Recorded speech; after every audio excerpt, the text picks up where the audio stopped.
We've been fed a lie, a grade A, corn-fed red, white, and blue fantasy that says if you worked your 40, skipped the avocado toast, and played by the rules, you'd eventually own a piece of the dirt. But look around. It's March 2026, and the American dream has officially been rebranded as a monthly subscription service. Average home prices just hit a breaking point that makes the 2008 crash look like a minor fender bender. We're talking about a market where a literal shed in San Jose costs more than a private island in the Caribbean. But here's the kicker. It's not just inflation. It's a systemic, high-stakes heist being pulled off in broad daylight. If you think you're just bad with money, you're wrong. You're being out-hustled by an algorithm. Meet the new landlord of America, the institutional investor. These aren't mom-and-pop landlords trying to fund a retirement. These are massive, soulless hedge funds with balance sheets larger than the GDP of most European countries.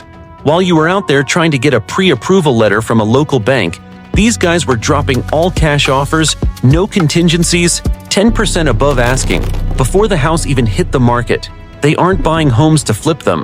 They're buying them to rent them back to you forever. They want a landlord nation, and in 2026, they're winning.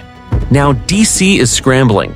President Trump is leaning hard into the America First playbook, trying to ban these Wall Street vultures from the residential market. It sounds great on a bumper sticker, but, and there's always a but in Washington, there's a massive civil war happening between Pennsylvania Avenue and the Federal Reserve. Trump wants interest rates in the basement to liberate the buyers. The Fed, however, is staring down the barrel of a sticky inflation monster and refusing to budge.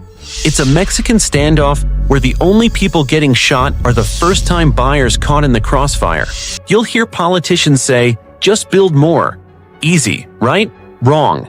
Between the skyrocketing cost of lumber and a NIMBY culture that's not in my backyard, it is physically impossible to build a starter home in 2026 and make a profit. If a developer can't clear a 20% margin, they aren't breaking ground. Therefore, the only thing being built are luxury condos or managed communities owned by, you guessed it, the hedge funds. And then there are the golden handcuffs. Millions of Americans have a 3% mortgage from the pandemic era. If they sell today to buy the house next door, their monthly payment literally doubles, so they stay put. Inventory vanishes. The supply and demand curve isn't a curve anymore, it's a flat line. So is it game over? Not quite. But the old playbook is dead. In 2026, winning doesn't mean buying a 4-bedroom in the suburbs of Jersey. It means looking where the smart money isn't looking yet. The Rust Belt, the Zoom towns, and alternative equity models. The breaking point is here. You can either be crushed by the collapse, or you can learn how to build something new in the ruins.